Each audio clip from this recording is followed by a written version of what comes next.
Hi everyone, welcome to Book Club with Bay. I am Bay and this is Bay. Say hi, Bay. Hi, Bay. And this is other Bay. Say hi. Hello.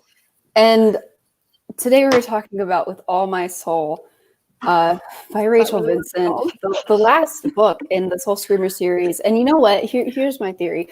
I feel like all the books are titled basically the same thing because we are stuck in the fucking Matrix. This book was the same fucking thing as the one when Kaylee died.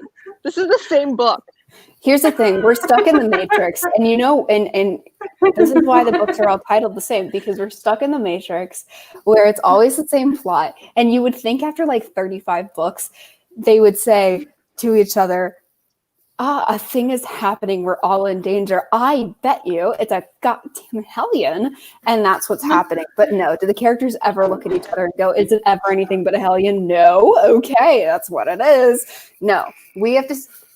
Here's what's insulting, okay?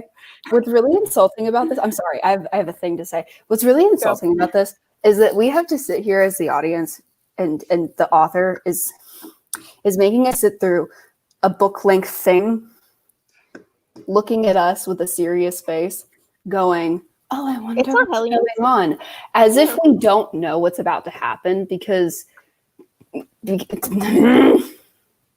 the same book. At least we got a new Helly in this book. We got a new one. That's I promised you a new doesn't Helly. count. It doesn't count.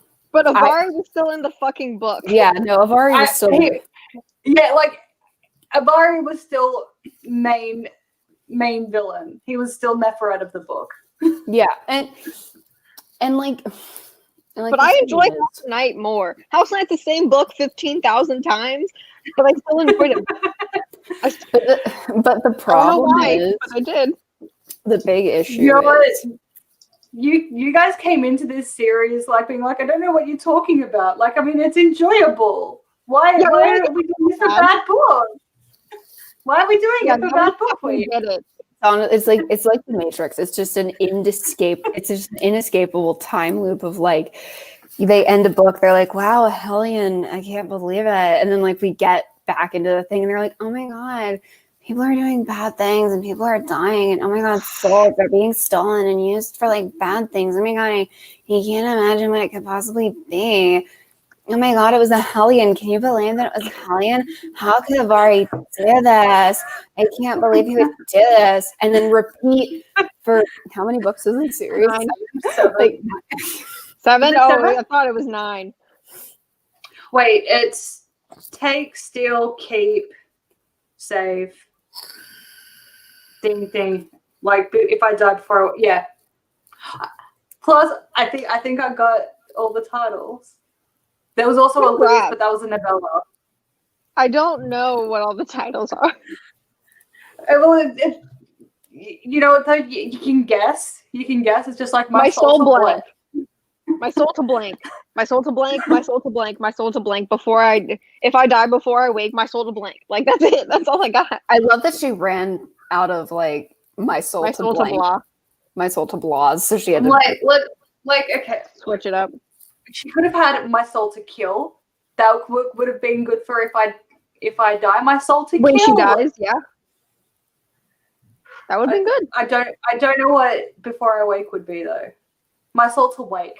There we go. That would work. My soul to yeet back into existence. What would this one be? What would this one be for as a my soul to? My soul to die because we're dead after this novel. Or my soul to die again. I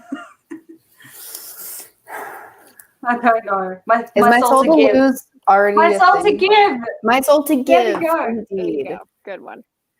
My Indeed. soul to lose is the novella, I believe. Okay. We could have had my souls the whole way, and she fucked it up. We could have. Just not creative enough. Or maybe like the publisher was like, it's too many my souls too. You gotta stop. Yeah, like our readers don't know what the fuck the difference is. Yeah, like you gotta stop. And we've done a study. But somebody should have said, look, the reason why they don't know is not because of the titles. It's because nothing happens. It's the same fucking book 15 times. But honestly, and Given You how know many what? And- books, given how many of these books came out in like a single year, I get why, because you have to admire a solid fucking formula, because kind of like romance novels, when romance authors pump out like 35 books all at once, and it's because it's like, you know, it's a bodyguard, boy meets girl, they boink, then they break up, and then they boink again, and then the book ends. Like, okay, and then so you just do that 35 times and then you're done. I get it. Solid formula. You don't have to think about it. You know what? I kind of admire it. I admire the fucking hustle, but God, is it a chore to read? Yeah, like you just control F and replace the names. Yeah. And then you just kind of like swap around how the sex happens like a little bit, but not really. Honestly, if you read different levels of kink every time. If you read romance books like by the same author and you read enough of them, you'll get to a point where you're like, I swear to God, this sex scene is plagiarized from you by you. Like, I swear I've read this exact sex scene before, like 3 books. Like, I swear to God. Okay. Now I've got a few things to say for like the course of the series because I've read this series before. I am very upset. I feel like I could have sworn Emma like went ape shit on Kaylee about hiding shit from her, but I must have. My memory must have combined her just making like a jab about it a few books ago and then her little tantrum this book.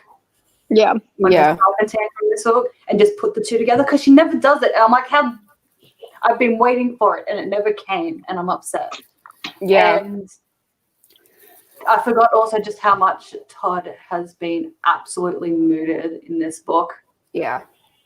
Like I did not. I will get to it when we get to it, but I'm not pleased with his reaction to a particular betrayal. Taps is playing in my head right now. Here's something that just like a little like behind the scenes thing. So I'm in the middle of writing Elder, and I'm having Addie do like preliminary beta reading critiquing of it, like before it's like edited completely. So where like I've kind of gone over it, I've highlighted shit that needs to be worked on and stuff like that, so that she can answer like questions I have. And one of the questions that's, because there's like a million questions at the bottom of each chapter. One of the questions I've given her is like, because I don't think you've looked at it yet. I have not. Yeah, but one of the questions I gave you is, do the characters feel like the same character? Okay. All right. And I feel like Rachel Vincent never asked anybody that. Because what I will say is that when you're, going from book to book, especially if it's been a second since you've written, it can be a little bit difficult, especially when you want to do like character development. Yeah. You're like, shit, is this still like my character? Yeah, it can. And there needs to be like enough of the same character for them to be the same character, but there needs to be enough changes there for them to have grown. Yeah. Right. And, also I will say this, when I first started writing Litscraft when I was 19, I think my writing has improved, and God, I hope it has. But the one issue I have noticed is that because my writing has changed, there are certain things that feel a little bit inconsistent because I've improved some things, but it causes some internal monologue inconsistencies with Rosalie, just because the writing is better.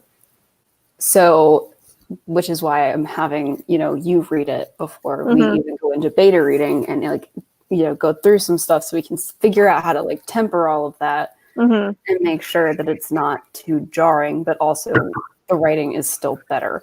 So it's like, you have to watch that. But yeah, Todd feels like a completely different person. Yeah, and the way he interacts with everybody is completely different. Well, I'm just so upset with his reaction to a very particular thing. Yeah. And we'll discuss that when we get there. Yeah. But I guess we should probably do ratings. Bad. No. What's your whelm scale? Whelm scale. What? The whelm scale? I'm overwhelmed with the Matrix right now. Like, that's where I am. You know what? Addie and I were texting about it earlier, and we were both just like, I don't even know what to. We were just like, I don't even know what to do. Like, I need a break because it's so samey that like I don't like. I felt like I was just rereading the same book again, so my brain did not absorb any information. I know the plot points, but I didn't absorb shit. Yeah, because and I felt like I was unfortunately, reading the same book. And unfortunately, Recaptains hasn't done this book. She's done every other book in the series, but she hasn't done this one. So we don't even have the nice little nifty guy. Yeah, but we still need to petition her to like go back and finish the series she started, because she's got a whole bunch where she started and never finished, and it's rude. Well, no, it's just it was hard to get through this book just because the fatigue was real. Like, the fatigue was so fucking real. Like, last book was hard to get through too. Yeah, the fatigue was bad in last book. In this book, it was like I had to do it in like chunks just because it was like the whole book again was like, oh no, Avari's trying to get my soul again. And it's like, yeah, cool, we fucking get it. And it's like my soul. That's all. This is Avari Wants My Soul, the series. Right, and at this point, I'm like, then move to fucking Montana. Like, what? Because the thing is, Avari, disclaimer, Avari is literally tethered to this high school.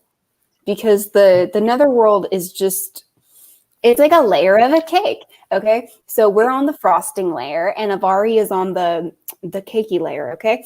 So they're at high school, and so when she goes to high school, she just and then Avari's there. Okay, so all she's do is just go to fucking Zimbabwe, and she'd be fucking fine. Yeah, like Avari could still technically follow her, but he'd have to find her, and his ability to find her is severely limited. Yeah. Because he could move to Netherworld, Montana if she moved to Montana, but he'd have to know to move to Netherworld, Montana. Just have to know. Backpack across Europe, for fuck's sake. Like, the solution is so simple. Also, she's dead. So she could just blip anywhere in the world. Anywhere. And then she would only have to come home to do like an extractor thingy, which, as she's also said, she's got fuck all to do. Because they've restocked the department. Well, that's the thing, is like, first of all, we learned that she was like one of the only extractors last book, right? Right. Okay, cool. So then also on top of that, they restocked the department. But like last book, I'm like, okay, so you're the thing, you're like the only person.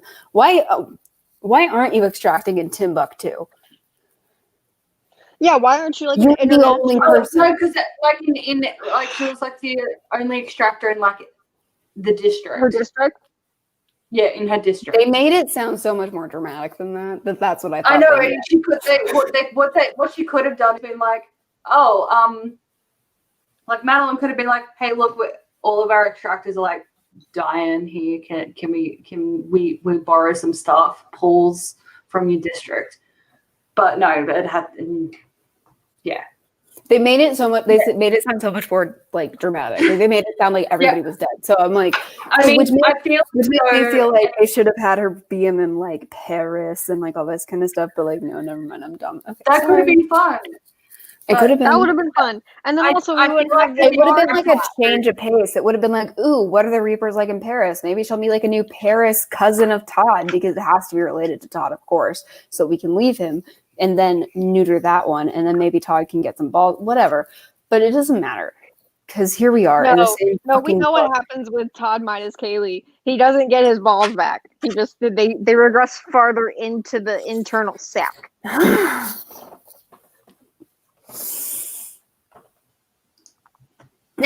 Quit it. I absolutely cannot. Quit it. Which one are we yelling at? The child. Oh, also, because I don't know where exactly this occurs. Oh, okay, I know now where it occurs, but I'm probably going to forget by the time I get there. But I just need to point something out, right? Because it's after it's when Kaylee and Todd are talking about, like, you know, thank thank goodness. Like, you know, what if it was you in Tracy's position, because Emma's sister is knocked up with a little incubus baby. Yar. And so it's like, what if it was you? What if he had made you think that you were the kind of person that would cheat on your boyfriend? And I'm like, there's more to the sentence, but that's what I'm just like, how do you think you two got together? Because Yeah, Kay like was the kind of person who would cheat on her boyfriend with his brother. Which I feel like is worse. That's worse than cheating on your boyfriend with your teacher. Like in terms of like the cheater's level of morality. Yeah. Even Zoe didn't do that. Yeah. Zoe did not cheat with siblings. She did do the first thing, though. That said, though, as far as we're aware, none of her boyfriends, because there's multiple at the same time, none of her boyfriends had brothers. Yeah, she probably would have given the opportunity. Like, can you, if Eric had like the blonde version of himself rock up? Yeah, no. She would have gone straight for him. Yeah, she would have been like, "It's Heath, but a vampire." Wow. She would have been doing. She would have. She like blonde Superman. Okay, that's what, because Eric is Superman apparently. So she as if she wasn't going to bang blonde Superman. Yeah. Okay. So Zoe never got the opportunity. Zoe can you imagine that if in that universe they could turn people into vampires? Heath would have been a vampire within like 5 seconds. Yeah. And then we would have had to deal with him forever. But no. No. Okay. I will also note that I did not take notes for this book. I know I said I would start doing that again, but this did not happen because I could not be asked to do it. Like, I honestly could barely be asked to read this fucking thing, let alone take notes for it. I will be a good person next time, but not for this. I'm sorry. I took notes for the first like 8 chapters, and most of them were like, I don't know. So they weren't productive, so I just stopped. Yeah, I've got the book up. So if we need guidance, we got your book up. I wanted to be a good person. It's just that this book didn't inspire me to be a good person. No, it didn't. It did at first, man. At first, remember we were reading ahead. Like we went to the next books. We wanted to know. Where did that go? Yeah, I wanted to know what happened, and now I'm just like, I honestly could have just not read it and known what happened. Like, that's how I feel after reading this book, is that I could have not. And I feel like it would have been a better use of my time. I could have made sandcastles, or something. Like, I like that's where your mind went. I could be making sandcastles there. I could have adopted a friend for Albert, like something. You go into the woods and murder a deer so Albert gets a friend. We don't need. Look, there are enough deer heads in the in his family, that we don't have to murder new deer to get a friend for Albert. Okay. Albert's the deer head, by the way. We named him. His name is Albert. I like that name a lot. It's very noble. Yes. Yeah, that was my only. Yeah, I only had one request with the naming of the deer besides the deer needing to be named. Was that? Bubby, come here. Come here. He doesn't know words yet. He's stupid. Just. Sometimes my cat comes to me if I put my head towards her, because then she runs over to headbutt. Oh no, he's already gone. He's in play mode. You know what you need? With some wires. All you need is a laser pointer, and you just shine it right next to you so he comes yeeting over, and then you turn it off and grab him. He would probably destroy the laptop. Yeah, probably. No, he doesn't understand keyboards yet either. Like, Cassie knows words and she knows what keyboards are, so she doesn't fuck with it. She's such a good girl. She's just sleeping next to me right now. Such a good. Yeah, give me get your belly pets. Let me get your belly pet, Cassie. You did find it, right? I did. Okay. Are you not going to tell me what you named him? It's an experience. I have to write it out. It's really long. Can you?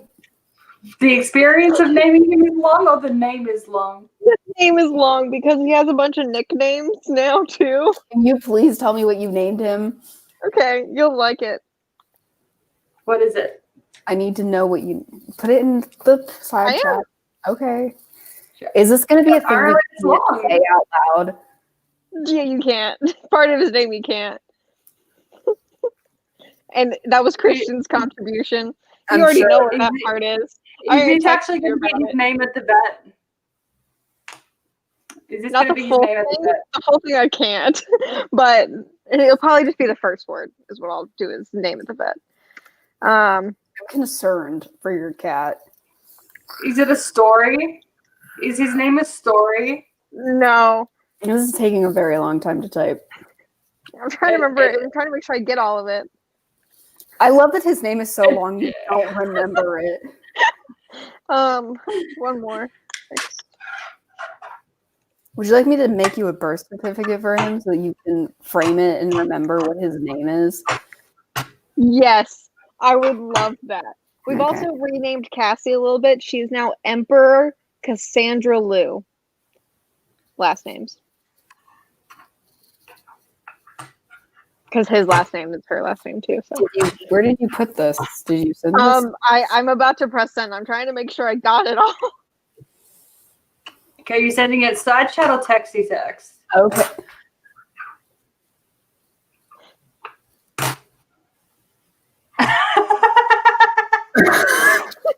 Okay, so I can explain most of it. So Autobahn, it was so we settled on Otto von Bismarck. Call him Otto. But I keep saying the Autobahn, like the road in Germany. So I keep saying that when he does something bad. I love that you named him after. Yeah, that's part of because that's also one of Christian's favorite historical figures because he united Germany, Otto von Bismarck. So and then pound cake is because when he curls up into a loaf, he's not a loaf because he's not big enough. He's a pound cake. And then he's a baker extraordinaire because he'll drink water and make biscuits. He will make biscuits in the air. Motherfucker, don't stop making biscuits. So at the vet, is he just Otto? He's gonna be just just Otto. Okay, so what do we call him? Otto. Okay. But that's just his legal name. That is his legal name. His legal name. Yes. Okay, just like if anybody's concerned that I'm because just for context sake, if anybody's concerned that liking Otto von Bismarck makes me a Nazi, it doesn't. Okay, first of all, just for context, I'm a history major, okay? And the reason why Otto von Bismarck amuses me is mostly just because when he united Germany, he did it in France's capital, which I just find funny because your exact reasoning when I texted you about it was because he amuses me. Yes, he amuses the shit out of me. Look, when you're actually like majoring in history, you talk about a lot of fucked up shit and you get super desensitized to it. So if you hear me talk about historical stuff and you're like, wow, you're super cold, I know, and I'm sorry. It's just that like we talk about genocide all the time. And so your sensitivity level for that kind of thing just go way down. Like and then you start sounding like a piece of shit, and I'm really sorry about that. It can't be helped. So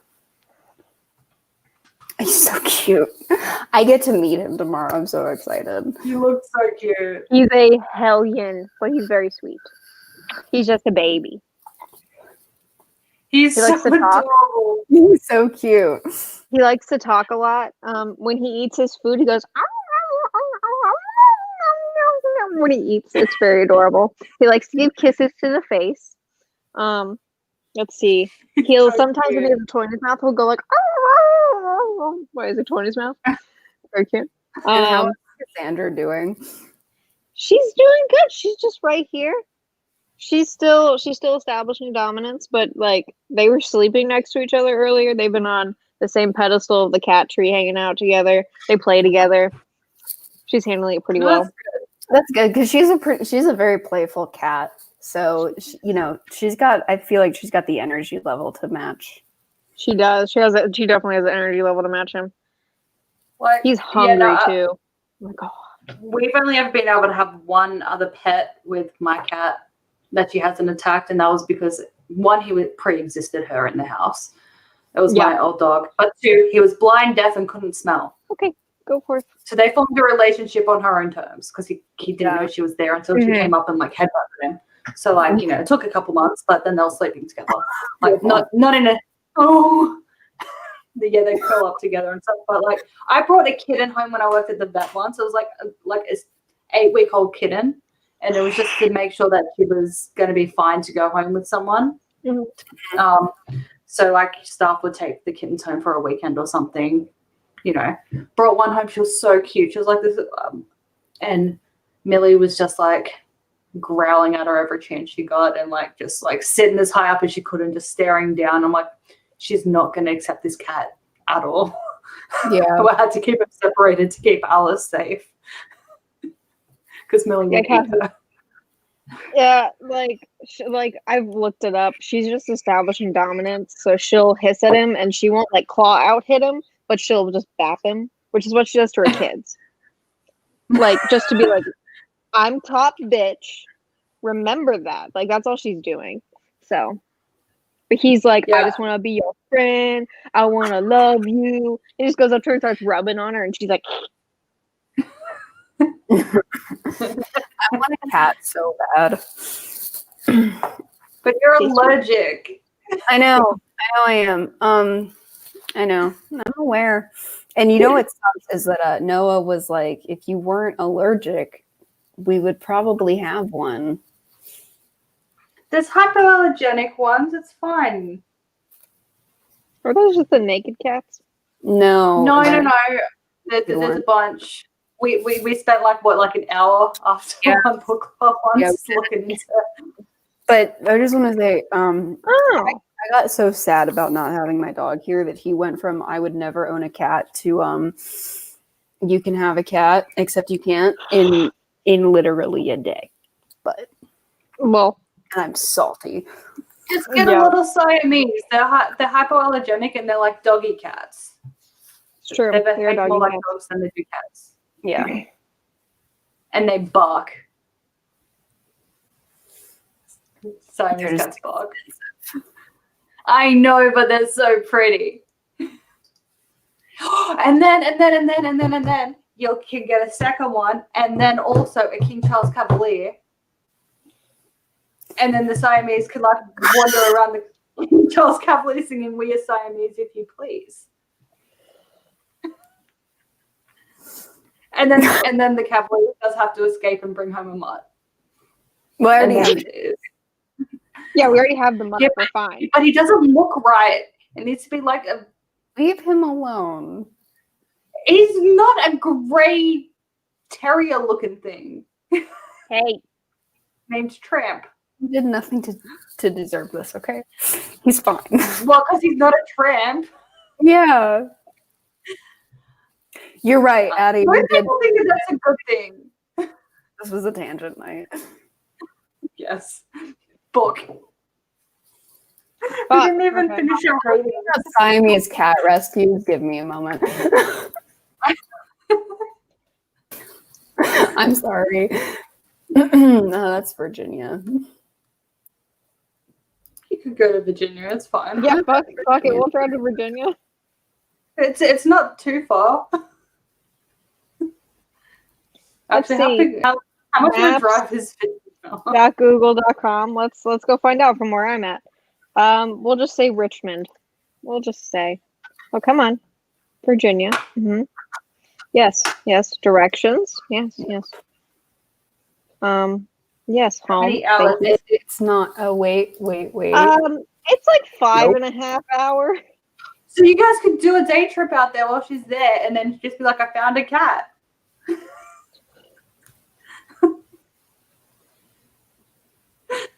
The best story. Just saying. You could do it in a day not trip. Finding anything, but you know what? You could go to Virginia. We could keep an eye out and just Just if you're gonna go, like, just I mean, this is easier to do with adults because people aren't allergic to kittens; they're allergic to adults. But like if you're gonna like adopt a cat, for example, just make sure like you just rub all up in its fur and then see what happens. Yeah, go visit it first. Yeah. And if you do a face rub and you don't sneeze, you're fine. Anyway, all right, moving on. The book. Yeah, we didn't. I think I speak for all of us when I say we don't stand. Yes, No. we don't stand. No. Also, and sticking to the sandcastle theme, this book is like eating sandpaper. Yeah. You know what would make me stand? If she didn't lose all of the trauma at the end. If she had to live with that trauma for fucking ever, I'd be like, yes, worth it. You know what would make me like? Here's the thing. Here's what I hate. And I've said this before, but I'm just gonna say it again because it's worth repeating. I really hate that Kaylee never learns a fucking thing. Yeah, because she never gets consequences. She comes closest to getting consequences this book, but then again, she deals a way out of them. You know, one of the things I was thinking, just because we compare this a lot to the Vampire Diaries, like for example, Elena, she does have like boring, sometimes annoying protagonist syndrome. That being said, when I think about some of the times where she does things that are things like she shouldn't be doing, almost every time someone says, Elena, you're fucking stupid. You dumb whore. Yep. The other characters tell her she's being a whore. Where I'm at right now is so annoying. You know what? Nash, once again, Nash's backbone is very inconsistent, but it makes a reappearance in this book. And I gave Nash a slow clap in this book. In my head, I didn't actually see the slow clapping in. Well, like one example I can think of is like when Elaine, like when Damon dies and they're in like the prison world, and Elena like has a lark, erase her memories or whatever, and so now she's like off pretending that nothing's wrong, and Stefan's is of course like grieving his brother, and Stefan's the one that tells Elena like that she did this, but he's like yelling at her. He's like, "You're a weak motherfucker. You didn't care enough to actually grieve him, and like I fucking hate you right now." But like they actually, they actually unpack that, you know. From memory, because it's been years since I've watched it, right? Isn't also like, you know, he's like sad, and she's like, "Why are you sad? He was a dick." Yeah, and they actually unpack it. Like that's the thing. Is for me as like a reader, as a viewer, whatever. It is so much easier to accept a character doing something stupid or something annoying or whatever if they bitch it up for it. If there are actually consequences to those actions, because if there's a consequence to it and they don't just get away with it, or if another character is like, why, like, you're an idiot, like, this is not okay, and, you know, like, whatever, like the conversation that Stefan and Elena have, because that's satisfying, whatever. And then to get her memories back as well, she has to, like, almost kill herself to get them back. Right. But, and, like, there's some kind of payoff. Yeah, and there's some kind of payoff to that. So, yeah, she did something dumb. She did something that she shouldn't have done. But also you can understand, first of all, why she did the dumb thing.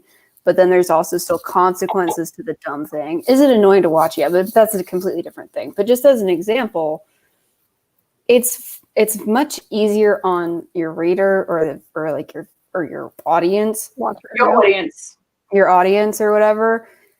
If the characters around whatever character is doing dumb shit react in a way that's reasonable, whereas with a character like Kaylee or Zoe or Alex, they just do dumb shit all the time and nobody says to them, "Fuck you." Or when someone says "fuck you," everybody else goes, "How could you say fuck you to my perfect little angel? Zoe would never cheat on anyone, and the fact that you expect her not to cheat on you makes you a misogynistic piece of shit." Her to be monogamous is just fucking outrageous. Yeah, like But and then they, I'm still like, I really want to hire a billboard truck to just live outside of PC Car's house to say Eric, and it just says Eric Knight did nothing wrong. Yeah, because here's the thing. That's all I want. That's all I want. Like, if we ever have fuck you money, we're doing it. Because here's another hot take I have for you. You know what? Fuck it. Make Zoe a crazy cheater. Do it. But fucking own it and like roll with it. Okay? Don't make it seem like she did nothing wrong. Just be like, no, I know what I did. I don't give a fuck. And then in the sequel series, do not then go on about how, like, oh my god, Eric's willing to commit to you. He's changed. He's grown up. He had all of the commitment issues. And I'm like, he never had commitment issues. All he wants is to love him alone. Yeah, exactly. What a jerk. What a jerk. You know what? The thing is, if faithful girlfriend. If you're gonna have Zoe behave this way, have her behave that way, and just like, because honestly, you know what? That's kind of interesting. That is kind of interesting. And I can kind of, and you know what? If you're just gonna roll with it, I can kind of get with that. Like, do I agree with it? No, but here's the thing: I don't have to agree with it. But if you're gonna write it, like, balls to the walls, fucking go for it. I don't care. Like, there's literally not much there's actually not that much that they need to change. All they need to do is not demonize Eric for not being okay with it. If they took that aspect out of it, it would be like 95% fixed. Yeah. Just have Zoe be like, you know what? I don't want to be monogamous. I want to sleep around. And you know what? This isn't for me, and fuck you. And okay. I'd wait a few books for Stark to show up because he will be a cuck for a while. And I'm like, all right, cool. I'm like, look, if that's what you want, then okay. Like, all right. All right. Girl knows what she wants. Cool. Yeah. Or just make her like super manipulative. Like, here's the thing. Jorg is one of my favorite protagonists. He's a piece of shit, and I'm into it because it's what the author intended. This is the thing, is like, you can make the most abhorrent characters like interesting, and you can make readers roll with it, provided you're not like, and also they're a saint. Like, you need to hang a lantern on your character's flaws.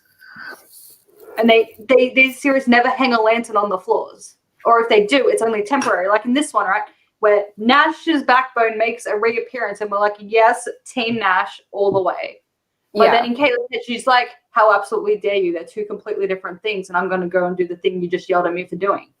Yeah. And it's just never addressed again.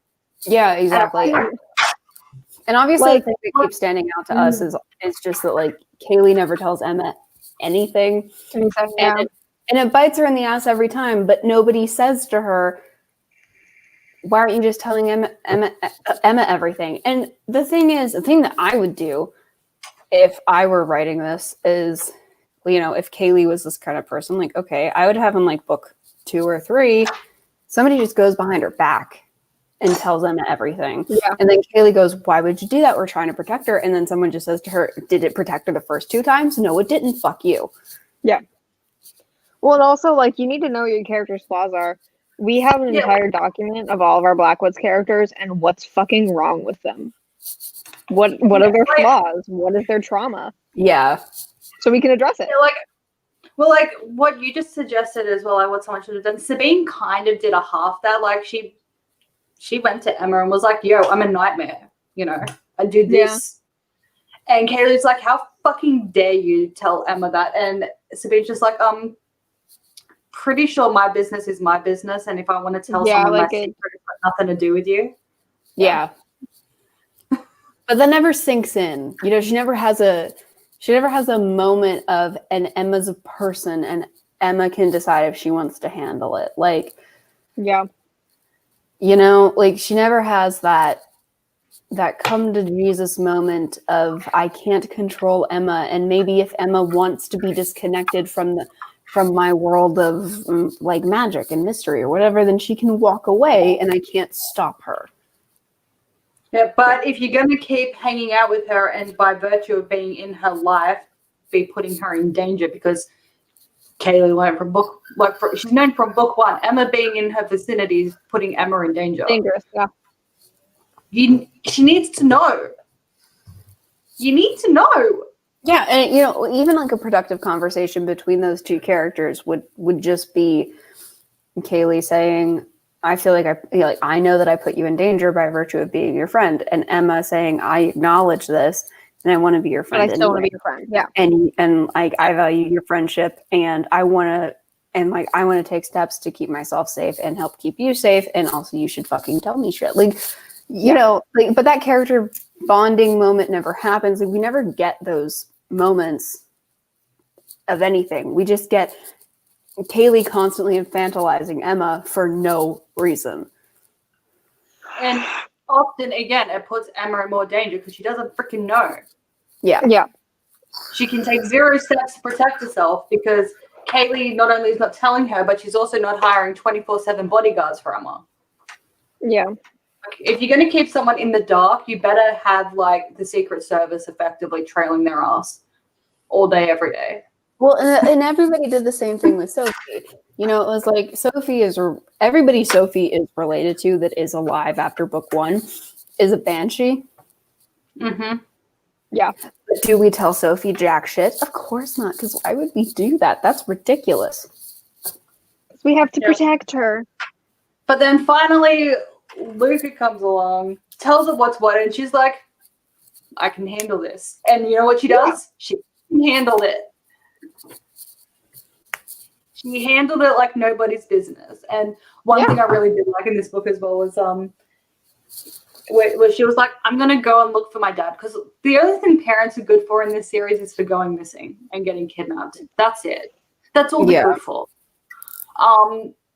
And she's like, I'm going to go find my dad. And Kaylee's like, no, you're not. And Sophie's just like, fucking yes, I am. Bye. I think you are. I can get myself there. I can get myself back. And she's like, you don't know how dangerous it is. And she's like, I was kidnapped by fucking Avari. And I escaped. Because I'm wily. Yeah, and I was in the creepy cage and I escaped because I wasn't afraid to freaking rack my hand up for a week. It's fine. Yeah. And what even probably would have been, what would have made more sense for Kaylee as a character is she finds out that, Uncle Brendan is a banshee. She finds out that she's a banshee. She finds out that it's genetic, that her dad's a banshee, all this kind of stuff, right? By powers of deduction, before Nash tells her this, if I'm remembering correctly, she would kind of be like, I'm pretty sure maybe Sophie's a banshee or something. Mm-hmm.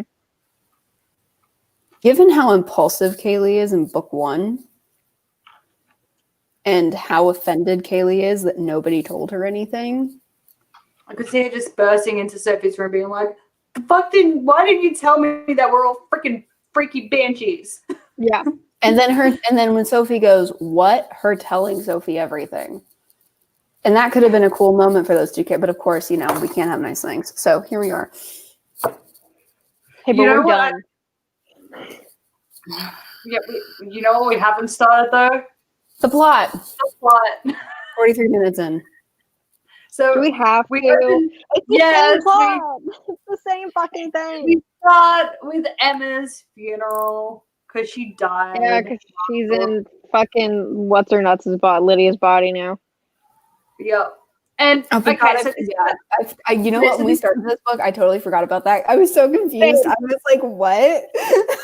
Same.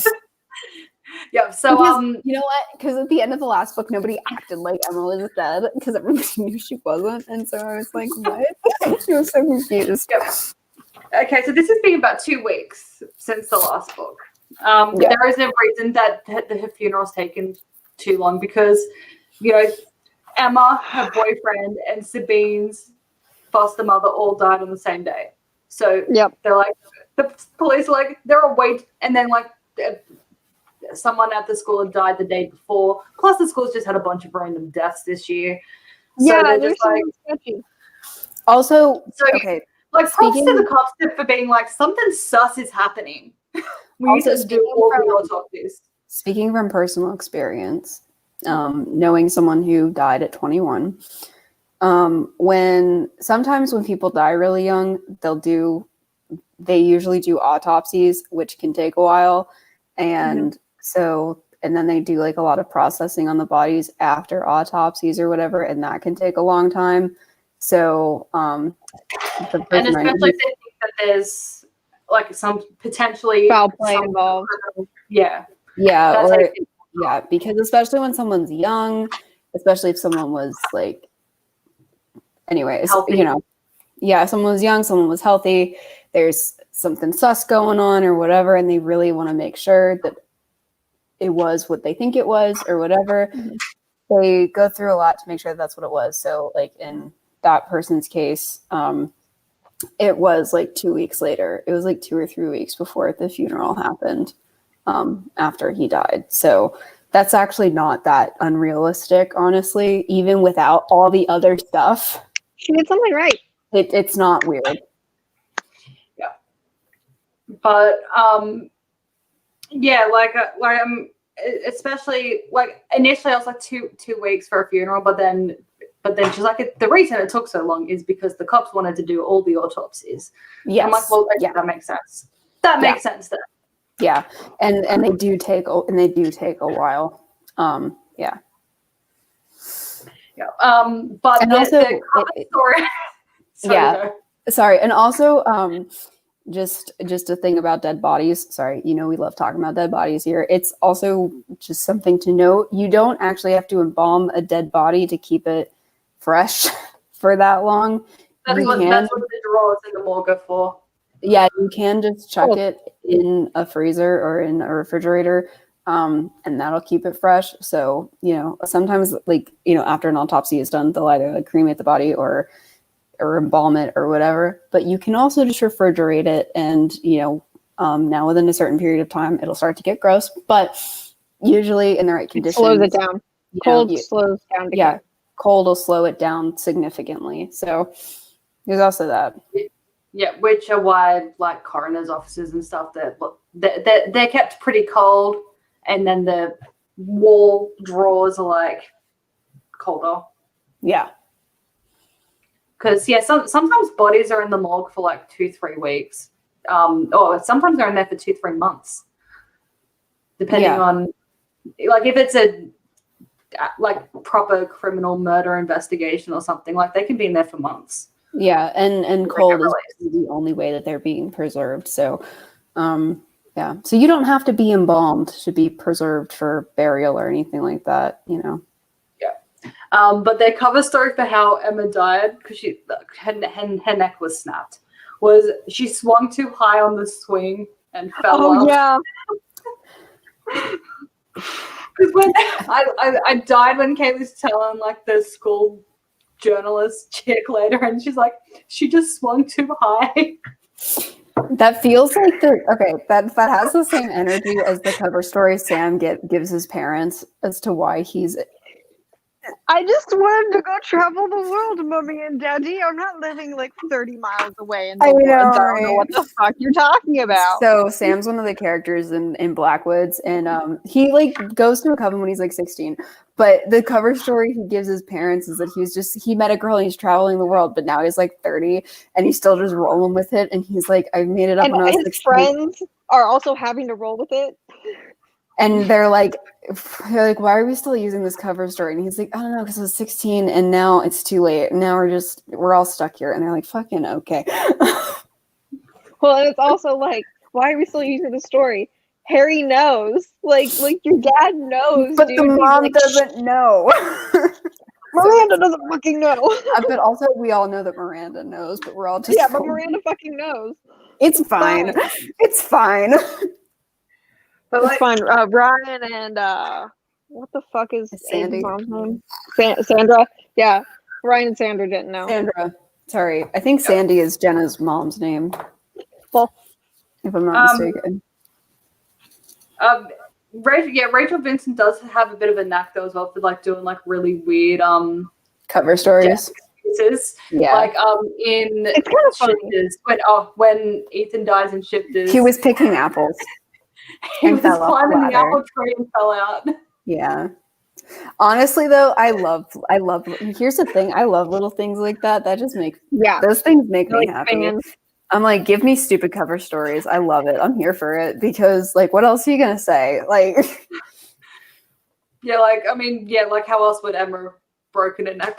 It just sounds so ridiculous. A 17-year-old swung too high on a swing, fell off, and broke her neck. How else are you gonna break your neck though? You climbed a tree and then you fell. A hellion. Right, but you can't say that, so. No, you can't. Although probably the school at this point would believe it. They'd probably be like, you know, there's a lot of weird shit happening. They'd probably be like, oh, that explains so much. Yeah. But yeah, so it's funeral, and so Emma, after she died and woke up in Lydia's body, wrote like her funeral plans down, and they hid them in her room.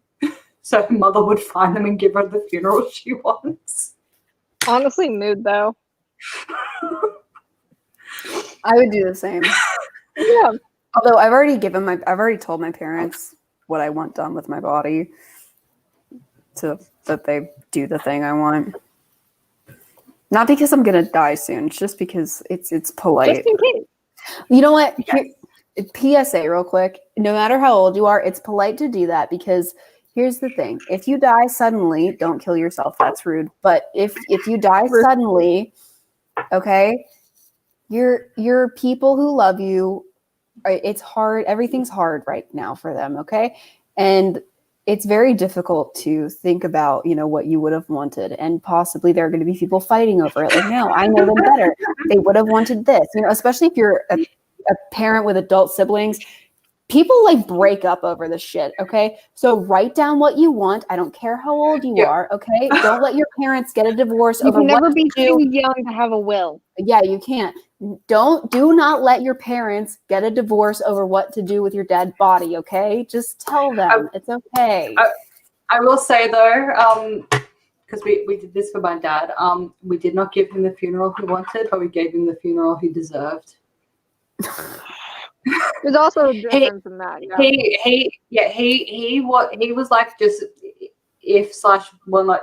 whenever I die, just chuck me in the organic bin and just call it a day. that he was just like minimal fanfare. He got a freaking state. That's illegal. He got a state funeral. And we're like, too bad, Dad. You are being admired by like hundreds of people. Too bad. Yeah. I mean, like, I've told my parents, like, I don't want to be embalmed. Addie gets my nail polish collection, you know. Damn straight. You get mine, too. Okay. Yeah. Addie knows. Also, you guys know what I want read out at my funeral? Jack was a very special boy. Yeah. Jack was a very special boy. Who the heck is Jack? We can't die at the same time. That is very important. Like, one of us has to go for, even if it's like a day apart, one of us has to go first. So there's something very important that you two have to do. It's a thing in the British monarchy, and I imagine most monarchies or whatever, like the Queen never travels with Charles, William, or George. Charles never travels with any of them. William never travels with any of them. George never travels with any of them. Because if a plane crash happens and multiple heirs are on the plane,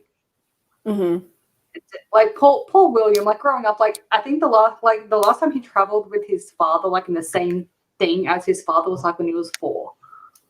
Because he's the heir, so they couldn't have them both die. So he never got to travel with his dad. Like they could go to the same place, just not in the same thing. Right. Yeah. Yeah. So you two can just not ever be in a vehicle together. There you go. If you don't want to die at the same time. Well, that's a little if you guys go, well, then you take 2 separate cars. All right, you hear that, TJ? When we got to go to the grocery store on like Wednesday, 2 separate cars. I take both of our cars. But also another thing as well, if you do not have a will and you're like, because like a proper will is like, you know, a pain in the ass to do, even if you don't have much stuff. Honestly, just write it down. Write it down, sign it, get 2 people at the local coffee shop or whatever where you're writing it to sign it as witnesses, and that serves as a temporary, like as a good enough thing until a proper one is done. And if you don't know what you want done or you don't know what options are available because you've never thought about it because it feels morbid. I know it feels morbid. I mean, to like us people who are weird, it doesn't. But I know it can feel morbid. Look into your options because be knowledgeable. Be knowledgeable. And honestly, a lot of people find that like it starts to feel less morbid when you actually look into it. So and also keep in mind, you don't have to just be like, you don't have to have the fluid sucked out of your body and have carcinogenic chemicals pumped into you. And then you don't have to do all that. You have options. So, and options that are much cheaper than that for your family. So there are other things you can do. And especially though, also once you have children, like you need to think about what's going to happen to them if you die. Yeah. Mm-hmm. That's not a fun conversation, but it has to be had. Our option is one who we've actually nominated just a branch of the family, and he's just like whoever from this specific branch is in the best stead. Have and be married. Well, and also something that my parents did when I was old enough is they actually ran it by me. Because obviously they had people picked out, but they were like, are you okay with that? Like, they were like, hey, if something were to happen with us, this is who your godparents are, and this is where you would go. Would you like that to change? And I was like, we can just go to the lawyer real quick and just. And they asked me if I would be okay with that. And I was like, yeah, I'd be fine with that because, I was old enough to actually make that decision. Yeah, like it's not fun to plan for your death, but like honestly, it's hard enough. Part of life. It's hard enough if things aren't laid out clearly for you, or more clearly for your family. So just lay it out for them. Yeah. Because it's just weird to plan. It's not hard, it's not difficult. It's not emotionally difficult to plan your death, or plan your post-death distribution of stuff. Post-death.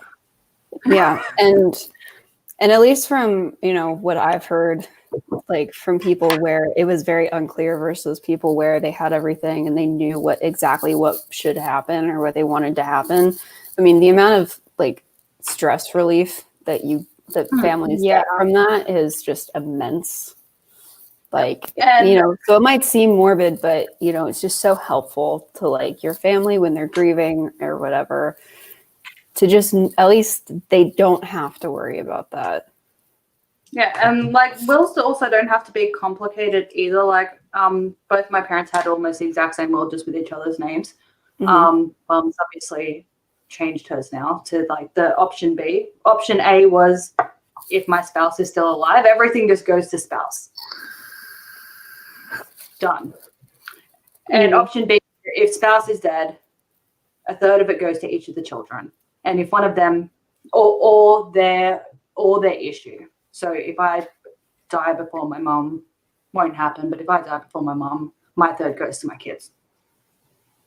And that's just how it is. Like it's simple. You just like unless you've got a really complex estate, writing a will ain't that difficult. It's like if I die, stuff goes here.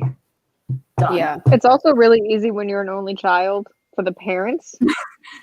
Because the I parents just are give like, everything to the child. Everything. Just give it all. Done. And if you're having if you have a sole heir as well, unless like there's trust involved or something, then the heir can also be the executor. Yeah. Yeah, because I've also forced my parents to talk to me about it, and they don't like it, but they've actually talked to me about it because they started going through stuff, and they've been like, "Do you want this old antique couch that's 100 years old?" And I've been like, "No, I do not. Do not leave it to me in your will. Sell it." Or I will. Yeah, just going through like, would you like to go through this miscellaneous bullshit while you're crying over my corpse? No, I don't.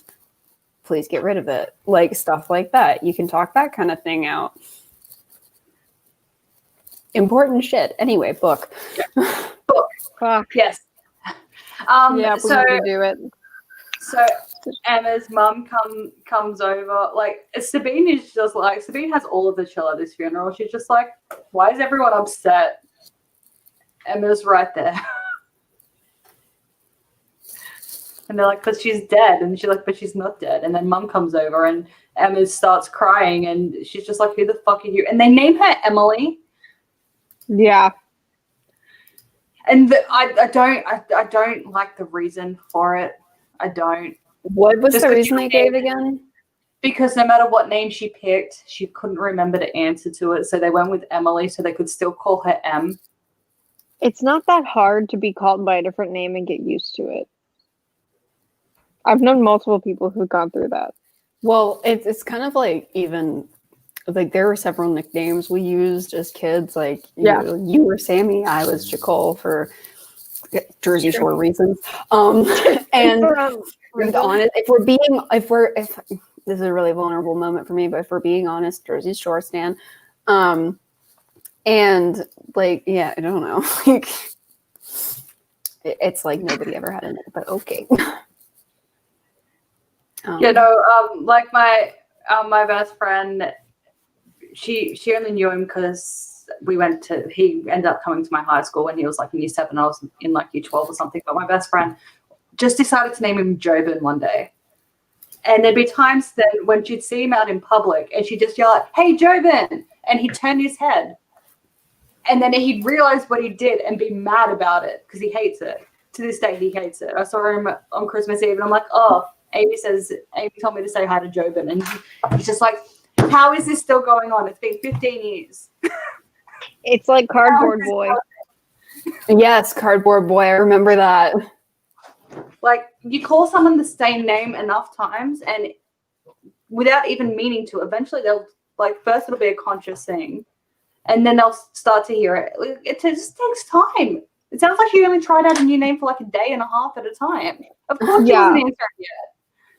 So, in that vein, this one time, I was at soccer camp, and somebody had started, like, this guy. This one time at soccer camp? I'm never going to finish this fucking... It doesn't matter. So, this coach started calling me Spencer, and I didn't know why.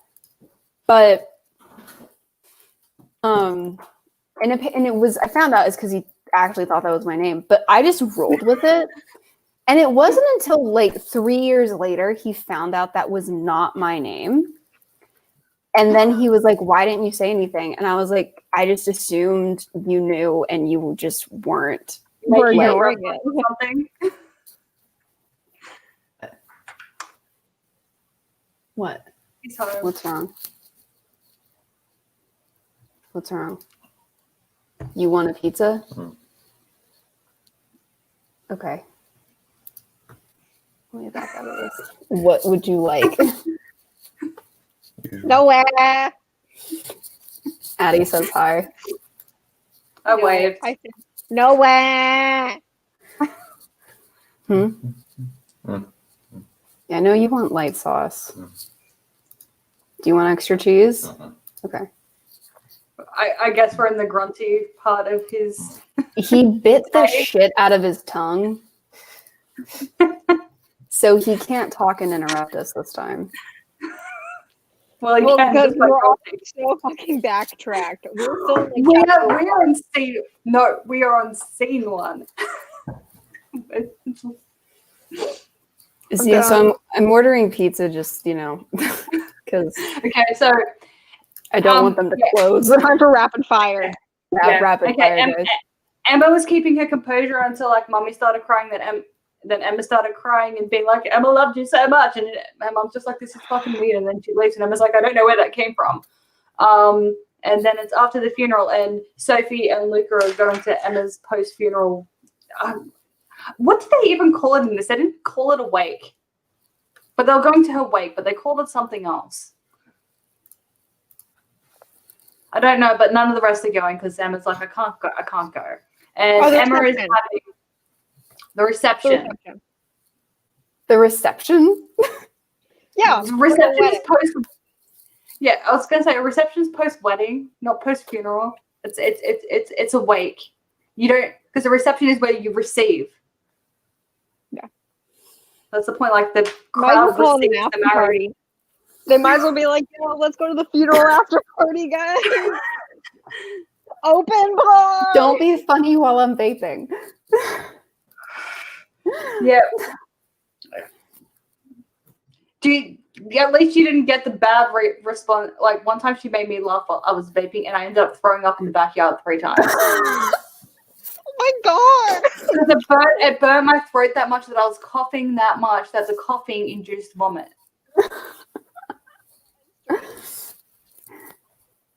So you gotta be careful when people are vaping, guys, okay? It's dangerous. But we're all vaping all the time, so like Yeah, so like it's hard to time jokes around it. Hey, how's it going, guys? I made a friend on because I do nail stuff on Instagram, and I made a friend because we talked about aliens, and so she finally made it to one of our streams. Hi, friend. Hi, friend. I love as well, one of the names that Emma first picked from a baby book was Cynthia. Time, pace, and edit text here. What? Can you? Is this how he's interrupting the stream now? He's going to talk for Alexa? Is he going to communicate to you via Alexa now? Welcome to the stream where we don't talk about books except for like 10 minutes of the like however long it's gonna Watch be. TikTok while I'm trying to.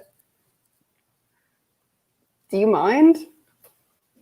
She will cancel your pizza. Ah. There's no way I want to join. He didn't read the book.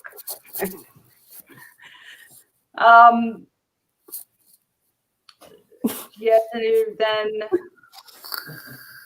Oh, that's right as well. Like, because Emma's really insecure about being in Lydia's body one. Because yeah, she's like, I'm ugly now. She's got really thin hair. She's got dark hair. She's flat. She's like, I have tiny boobs now. Yeah. And Luca, because bless him, he's too good for this book. He's like, Sophie, maybe you could help her with the hair and stuff. And Sophie's like, why would I help her? And he's like, because he's such a boy though. He's like, she's not used to working with such thin hair before. So we're talking But he about recovers. We're talking about With All My Soul, which is the last book in a series, which isn't saying much because it's the same as the first book in the series. 7 times. This is bad book week, and it's a time. But first of all, when Lydia was first described to us in the novella, and also all the times after that, never does Kaylee tell us that she's like horrifically ugly or anything like that. Well, I don't think she's ugly. I think she's just plain. Yeah. But okay, so I'm just gonna say that Kaylee isn't like J.K. Rowling, where J.K. Rowling will be like, this person has a hook nose and a hunchback and is horrifically ugly. Like, this bitch ugly, yeah. Yeah. Rachel Vincent doesn't tell us what people look like. No, unless they have the only thing she will do is objectify people and tell us that they are curvy or have no boobs. Like, that is the only descriptions we get. The only things I know about people are their chest size. That's it. Yeah, I didn't know Emma was blonde. I didn't know she was blonde either. Until she's complaining about not being blonde anymore. Yeah. Yeah. All I know about Sophie is that she's very slim and little because she's a dancer. Yeah. That's all I know about Sophie. And apparently she has fine, thin hair. That's all I know. And I only know that because Luke is like, maybe you could help her with her hair. Because you have experience. But yeah, I mean, look, fine hair is different. I gather from this is is just Lydia was quite plain, and when you go from being drop dead gorgeous to just average, you're gonna feel ugly. Because you were drop dead gorgeous yesterday and now you're average. And you had boobs yesterday and now you're flat chested. And Emma's just kind of unhappy for like the next chapter too. I am. Yeah, I think they start. I think it's not until they're at school that they work that out. That's fine. But chapter 1, because we're still in chapter 1, an hour and 10 minutes in, and with Kaylee and Todd dropping the bomb on their plans, which is we're going to be Hellion bait. Yeah, now we're in chapter 2. Wow, we've made progress. And look, on the bright side, we talked about your cat. We talked about hypoallergenic cats. Then we talked about dead bodies. Then we talked about how to plan for your death. I mean, we have covered some ground, just not the correct ground. Just not the book ground. Yeah. So their plan is to make the Hellion, because they know of 3 local Hellions, which is Avari, Invidia, and Belphegor. And they're like, well, we need to like make Belphegor and Invidia get all like swollen on our stuff. Yeah, the Nvidia graphics card. You know what? You would think with it, because our theory is that this, our film theory is that the Hellions are the 7 deadly sins, right? You would think that with like an entire globular structure, the globe, that there would be like a lot of space for 7 Hellions to. No, there's more than 7 Hellions because Avari is a single Hellion of Avarice. He's not the only Hellion of Greed. Although I clicked this book that like his name Avari is like a play on Avarice and Ira is Ire. I thought he was the Hellion. I thought he was the Hellion of Greed. No, he's a Hellion of Greed. Fuck's sake. At least that's what it says in book 2, that he's a Hellion of Greed. Oh. So I'm guessing that there's more than one. I am just guessing. So I guess moving to Montana wouldn't help her situation, maybe. Well, if she didn't make waves, if she moved to rural Montana, then the local Montana Hellion of Greed would not. Aww. No. She doesn't know. That's why she's okay with this. She has no fucking idea. They're cuddling, sort of.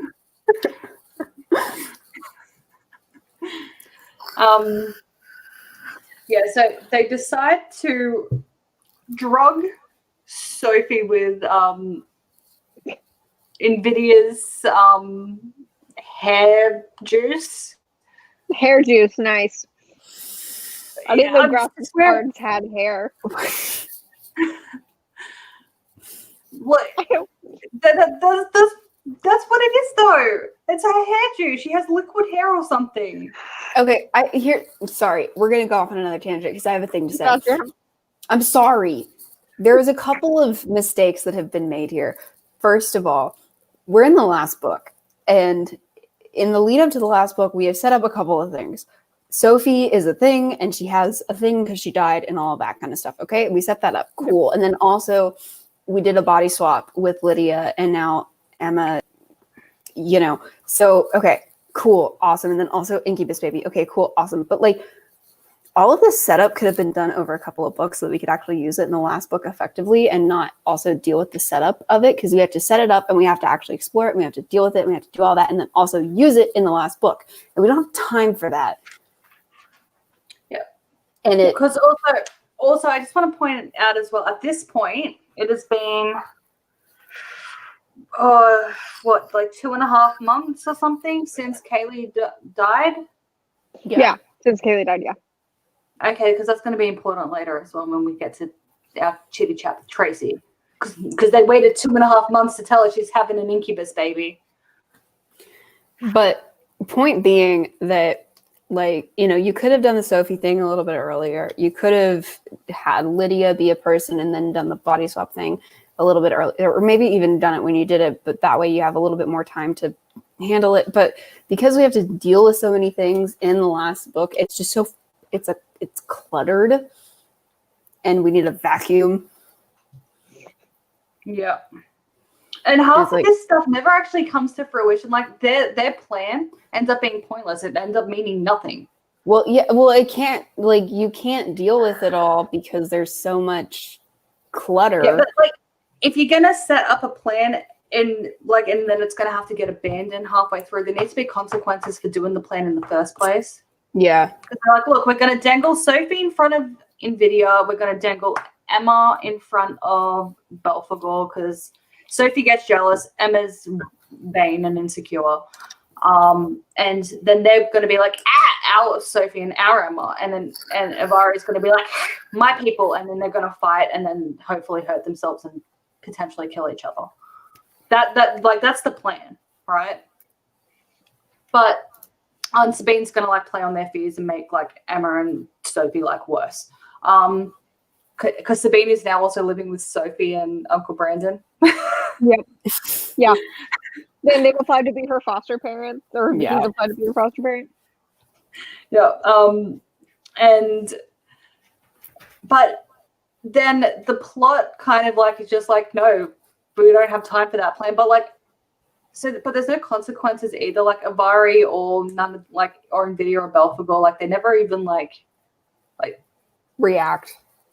Like if the parents had been kidnapped or something as retribution for the planning, then the plan still would have been relevant to the plot. But because nothing comes from the planning, I feel like this whole plan setup thing is just literally to get us to the actual quote unquote plot of the book, which is parents are kidnapped again.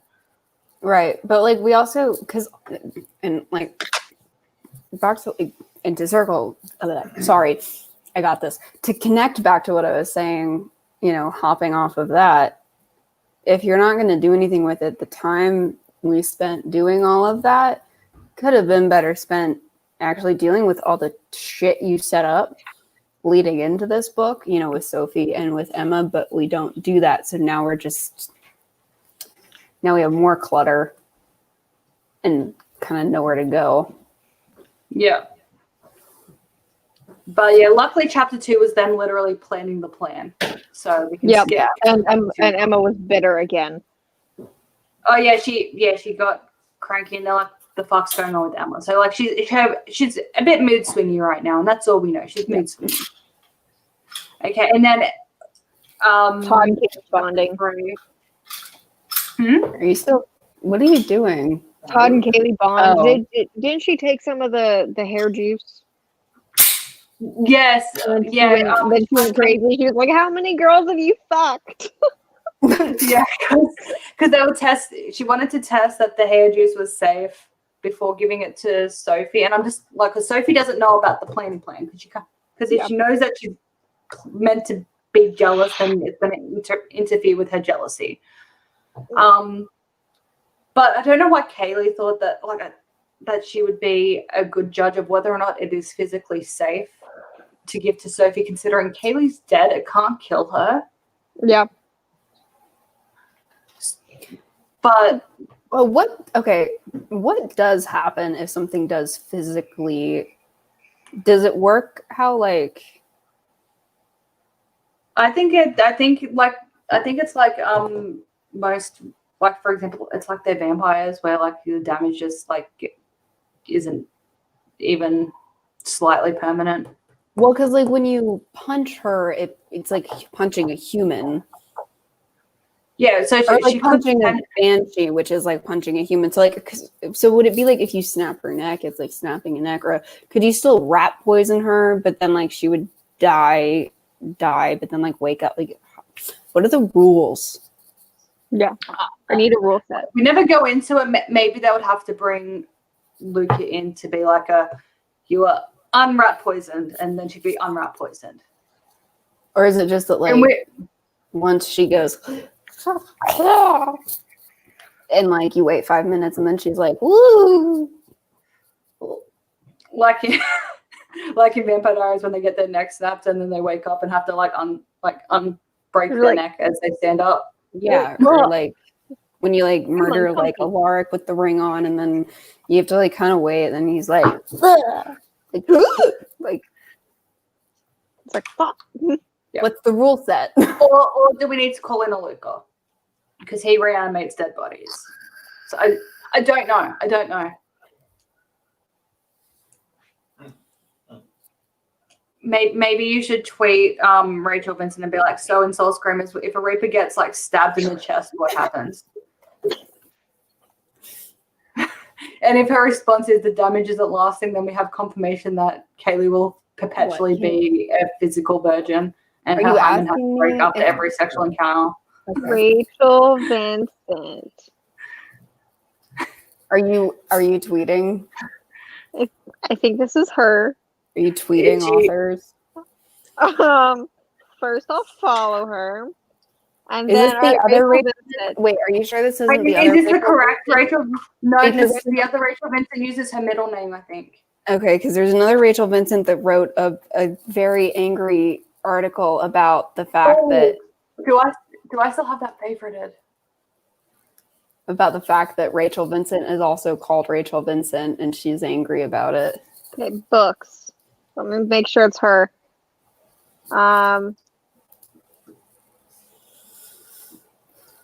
Oathbound with all my Oh. soul, the Soul Screamer series. This is her. Yeah, she's a little bit rat faced when you look at a picture. Yes. Okay, so Yeah. what are the rules if a Reaper? Oh, clarifying Soul Screamers. Because it's been a while In since she's Soul Screamers, what are the rules if a Reaper gets like fatally stabbed while corporeal? Do they die? Yeah, they what die? happens? Or do they just like heal? immediately recover. Or do they just like heal? Thank you. Wait, how many characters do you have left? I have enough. Okay, ask, or does a necromancer need to fix them? Because we also have necromancers. Okay, I've got the I'm gonna put the article in the side chat so Addie can look at it later. Okay, And some so I have woman also named Rachel Vincent bitching about how Rachel Vincent used her name, even though Rachel Vincent's name is Rachel Vincent. So she's mad that someone else has the same name as her. Yes, it's really funny. just use your middle name. Well, so I have in Yeah. Soul Screamers. What are the rules if a Reaper gets like fatally stabbed while corporeal? Do they die, or do they just heal, or does a necromancer need to fix them? Thank you. Loved the series. You know I gotta compliment my authors when I tweet them. Is she even active on Twitter? Yes. Well, she was Um, posting pictures of her cats. I tweeted 4 hours ago. Okay, it's fine then. Doesn't PC Cast follow you? oh. Or- Okay, PC I Cast found does follow me on Twitter. I found Jennifer Lynn Barnes, who is responsible for the billionaire aspect of the Wildcat series. She's apparently an author. She's the YA author of the Natural The Inheritance Games and more. Associate Professor of Psychology and Writing.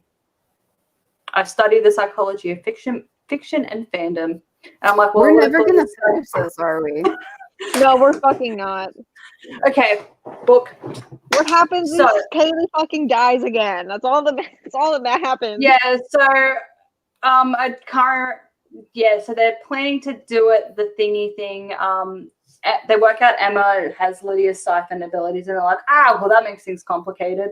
And then I love that they Avari had to work kidnaps- that out. I love that like nobody just was like Yeah. clearly. Yeah. Oh, and you know what else I love as well? Because Emma's like, he's a part of my body, or like I'm guessing it. I thought it would have been part of her soul, not part of the body. That would have been my Um, first question though. Like if the second I yeeted into her body, I would have been like, so Yeah. And then Kaylee's like, well, maybe it's tied to her body, or maybe it's tied to the part of Lydia's soul that is in you. And Emma's like, excuse you, part of her soul's in here. And Kaylee's like, oh yeah, yeah. And she's like, well, why didn't you tell me? She's like, because we've had a lot going on the last 2 weeks. I'm like, you've had nothing. You haven't been to school. You've had nothing going on the last 2 weeks. You've had literally nothing. Literally nothing. Literally the first thing I would have done if I was Emma is I would have found some asphalt or concrete. I would have just pushed Kaylee down so she scraped her knee. And then I would have been like, all right, now that you're in pain, see if we can, you know? And hopefully not, because fuck you. But. Yep. So now Emma is now Emily Kavanaugh, and so she is now Kaylee's cousin. And no one thought to tell Sophie that she was also Sophie's cousin. Yeah. Because someone's like, oh, your cousin left this in chemistry. And Sophie's like, she's not my cousin. She's Kaylee's cousin. And she's like, but she has your last name. And like these feel like the kinds of things you tell people. Well, we don't tell people. Yeah, but it's Kaylee. We don't coordinate anything. Honestly, this has like hardcore Bloodlines vibes where we just keep accruing cousins.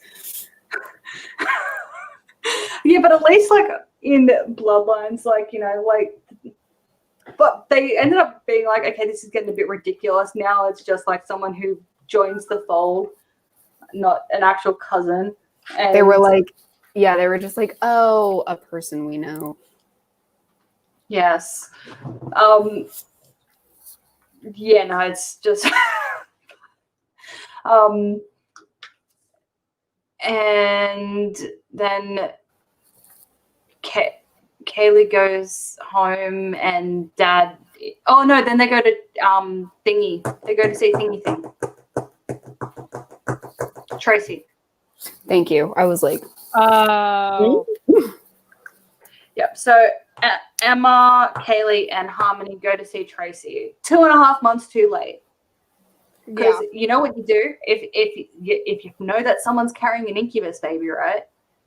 You slip something aborty into their morning coffee like a week in before like they even know, and it's fun. Like, I mean, part of me is also like, that's so freaking wrong because like you can't just abort someone's kid without telling him. But it's an incubus baby. It's gonna be a rapist. And she never would have known, and like, yeah, she's gonna be infertile. Like, but that's an inevitable. I part of it might have been that they were waiting to see if there was a girl or a boy. Cassie. But also though, I feel like you go and this chitty chat they have with Tracy should have happened that week, right? Should have happened that week, and they could have been like, look, there's a 50-50 chance that this baby's gonna be a boy, and if it's a boy, then finish this have this conversation then and let her choose. Like, you know, because at a weekend she's got a 75% chance of living. Yeah. Yeah. And now at this point she's got a 50-50 shot. Probably less than a 50-50 shot actually. She's probably got a 10% shot. Yeah. But yeah, no, now they definitely know it's an incubus baby, but unfortunately as well, Tracy also knows she's pregnant. So well, not only that, even if it is a boy, if it's going to live, we also have to kill somebody else to make it live. Yes. So that's that. You're talking and about that's one thing that they don't actually say to Tracy in this either. Yeah, we have to sacrifice somebody to make it live. Yeah. So okay, so in this series, around that. If it's an incubus baby, so an incubus it rapes somebody and then it gets it pregnant. So if it's a girl, then it's fine, you're good. If it's a boy, it like kills. You get super sick and then it kills the mom, and or you have a miscarriage and then you're infertile forever. But if you make it through the pregnancy, in order for the incubus baby to live, you have to sacrifice a mystical baby, a supernatural creature, so that the supernatural creature's soul can yeet into the incubus baby soul. So you have to do that. It's a whole honestly, I don't know how they're still alive. That's a whole rigmarole. Yeah, like a lot. And then if you don't have the soul immediately available, it'll take Mummy's soul and then die anyway. And then Mummy dead.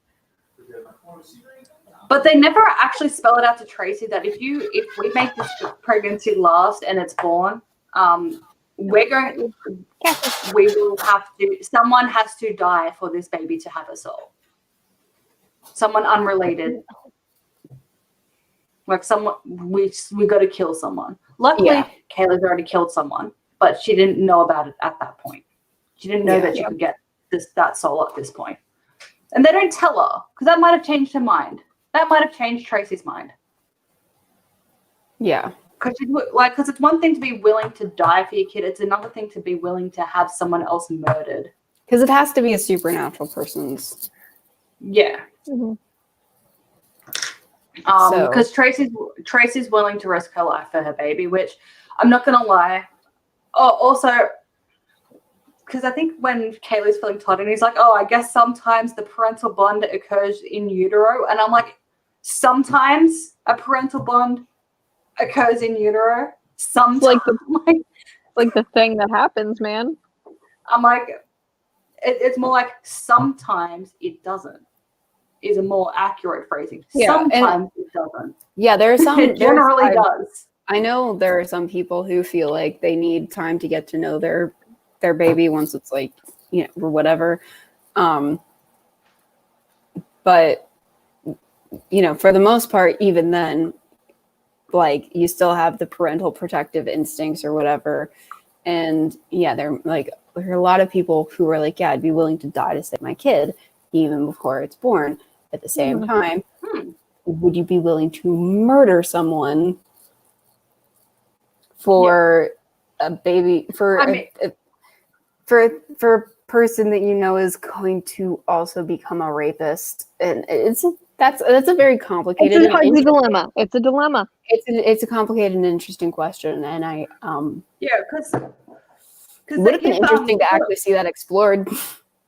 Yeah, like before they have the before they have the chitty chat with Tracy as well, they give her magical netherworld water, which is going to make her forget. And with this, right, Tracy's not going to remember any of this conversation, which I get why they did it. Because if she responds badly to all the supernatural stuff or whatever, then it's best that she's not going to remember it in an hour. But they're gonna have to fill her in at some point, and we never get told because she's also like, no, what if nurture can overcome nature? This and that. Yeah. What if I can raise him to be a good little incubus? And all that stuff. And they also tell her that Emily is Emma and this and that. And I'm guessing Tracy does know now because Emma seemed like at the end of the book, Emma seems to be part of whatever the kid's name is, his life and stuff like that. Life. And so I'm guessing she knows that Emily is Emma, but also though we never get actually explicitly told that Tracy knows that he's a little incubus baby. Yeah. Which I feel like if she's going to be trying to raise him to not be a bad little incubus, she needs to know from birth that it's an incubus baby. Yeah. But Tracy's effectively like, no, look, I can't kill my kid. They're like, but it'll kill you. And she's like, I don't care. If me dying helps him live, then I'm willing to take that risk, which again, I get fair. it. Okay. Well, you have a right to make that decision. Yeah, and then Kayla's like, look, if he starts to do a rapey rape, I'm gonna have to do a killy kill. And Tracy's like, well, I guess we'll cross that bridge when we come to it. Yeah. I don't know if successfully birthing an incubus would leave her uterus that fucked up or not, or if it's just the act of miscarrying one. We're never told. We're not really given any success stories. No.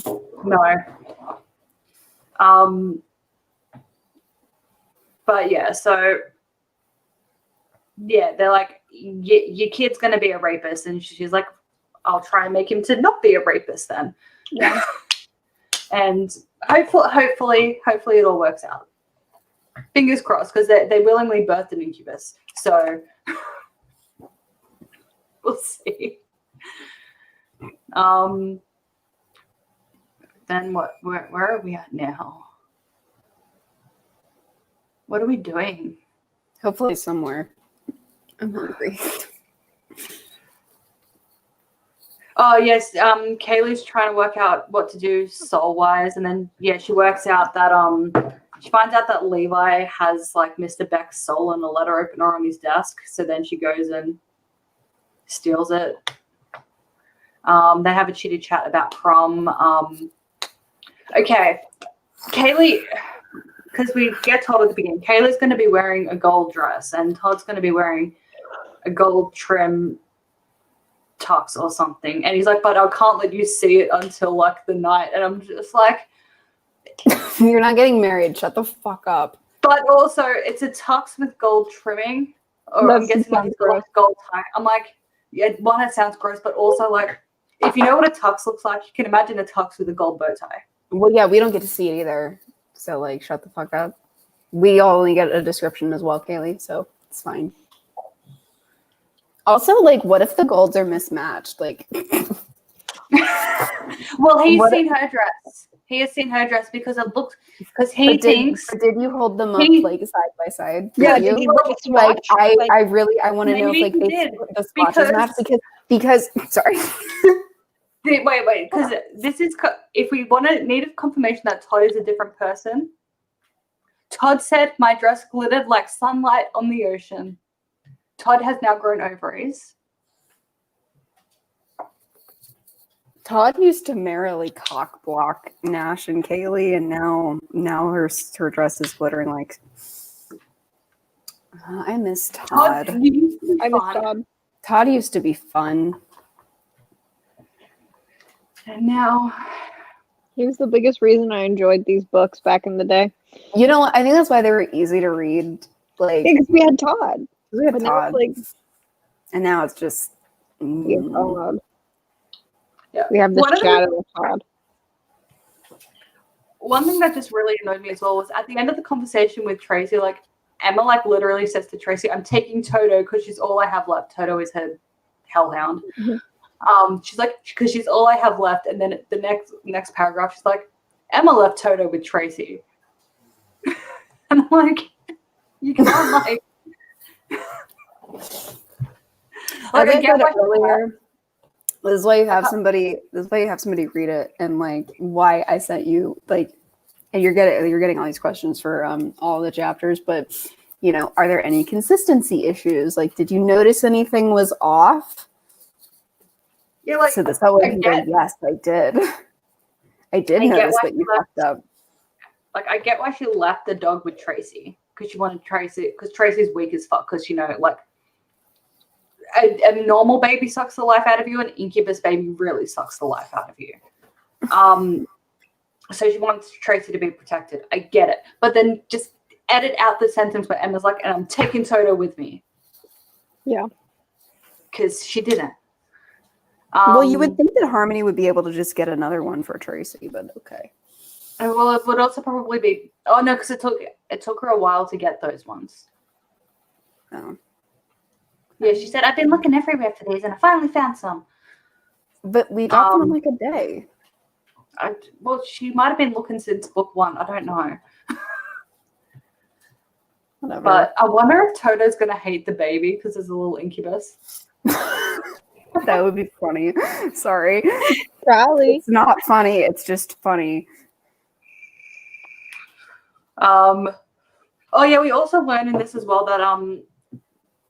Because, okay, here's another inconsistency. Harmony is dating Uncle Brandon, and Kaylee's like, thank you for going with my uncle instead of my dad. And she goes, oh, your dad and I were never really serious. And I'm like, ugh. But then she's like, also, she keeps on referring to Thane as her and her mother's murderer. I'm like, no, he was a Reaper doing his job.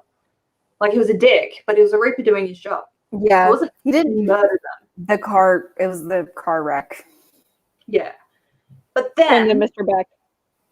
But then they're like, Thane never turned in your mother's soul. And I'm like, then half of this series doesn't make sense. Yeah. Because then Kaylee wouldn't have had an exchange death date. Yeah. If Yeah, the soul she was never couldn't have. turned in. Yeah. And they would have been like, hey, Thane, you're a soul short.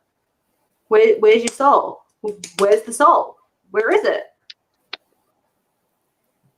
And he would have been like 15 years ago. Because he didn't hand in his soul. You can't sell a legitimately reaped soul on the black market, because then you don't have a soul to turn into your boss at the end of the day. Yeah. I do have a thing to say though. Mm-hmm. Last book, when Harmony was like, but you should be okay with my son absolutely anal fucking the fuck out of your daughter. That conversation was like weirdly sexual between them. I'm sorry. Well, it sounds like they had a thing before him and Caitlin's mom did. Yeah, but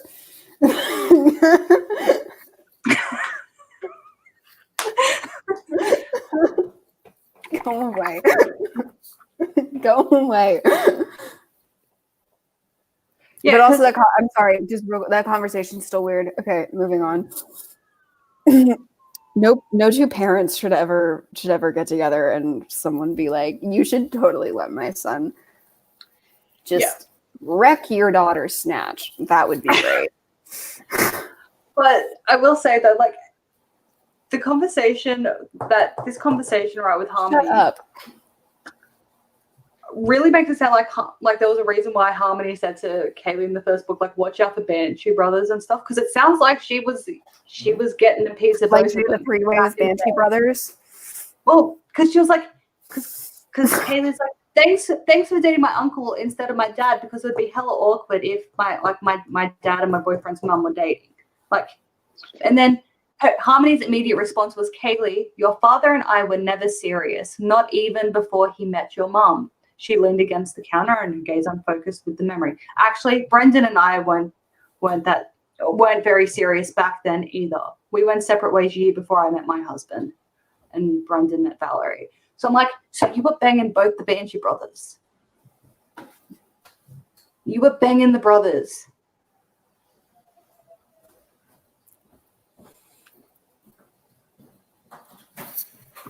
Before you all met your spouses, you were throupling.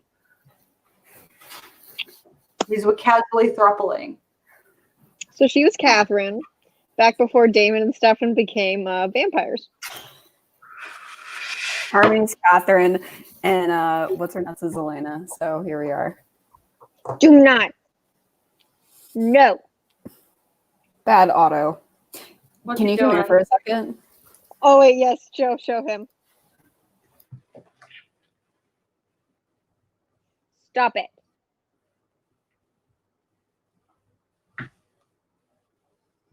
Oh, crap.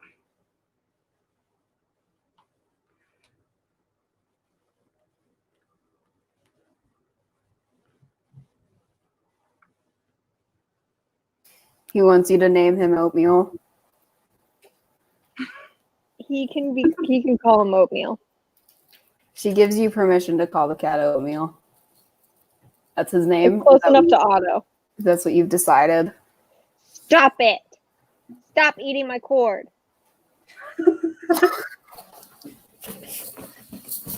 Okay. We need to get through this at some point. Yeah, we need to move. This is ridiculous. Rapid fire. Let's go. Okay. So then at some point, I said that an hour ago. Yeah, at some point as well, she gets home, and Daddy's not there, and she looks and she finds his phone, and it's a picture of him kidnapped. And so, like, Daddy's been kidnapped, and she's like, we still don't find out how they got him. I don't think we find that out. But then they're like, we got to go rescue Daddy. Bay froze. There we go. So then they all go hunting through the netherworld to go hunt a Daddy, and they don't find him. And then and then she's like, gets summoned by, like, I can't remember how.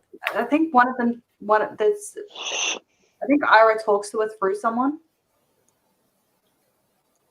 The guidance counselor, I think. Yeah. No, Avari. No, it is Ira that talks to the guidance counselor. Avari possesses someone else later. Oh yeah, and he's like, "Oh, I want you to want a thingy thing." Also, we never find out how Avari is possessing people that never did a frost, even though he said that they did a frost, but they didn't actually do a frost. Who cares? Who There's gives so a many- shit? We're Yeah. done. You know, it's just like 10 books of possessing people and talking and like, you know, ooh, I'm possessing people and talking to you through the people. And like, okay, bye. Yep. So then she summons Ira because she learns how to summon him. She summons Ira and she's like, "Where's my daddy?" And he's like, "I want your rage," because she's turning all of her pain and everything into anger this book. And he's like, "I want your rage. Give me a taste. We're going to make out for a minute." And she's like, "Okay." So then they make out for a minute. And then he's like, "Oh, yeah, so your dad's here." And she's like, "Okay." And then she waits about 12 hours and then they go there to go get daddy. And he's not there anymore. And Abari's like, "Surprise, I knew you were all coming." And Harmony's hurt. Brandon like picks her up and yeets, and the others like all manage to get out. So now Harmony and Brandon are missing in the nether. Daddy's some hostage somewhere in the nether, and the kids are just like, "How do we rescue the parents?" So then she summons Ira again. And he's like, "I want more payment." She's like, "No." And then Nash and her have an argument. When he finds out what she did, and he's like, "So you weren't willing to do the same thing for my mum that you were for your dad?" And she's like, "Well, I don't know what he would have wanted from me." And he's like, "So you didn't even ask?" And she's like, "No." And he's like, "You can't keep doing this shit." And then he yells at her for being a hypocrite because he's like, "I'm gonna go rescue my mum." And she's like, "You can't do that, Nash. You can't just go and do things." And he's like, "I'm a person. You can't stop me." And then he yells at her for being a hypocrite. And she's like, "Okay, fine, I won't be a hypocrite anymore." And then she's like, and then Avari's like possesses Emma and makes her go crazy at school. And then Emma gets locked in the mental ward as Lydia. And then Kaylee yeets her out. And then they're like, "We've got to do a thing." And Kaylee's like, "Ah!" And then she makes a plan. I think I just skipped her about 10 chapters.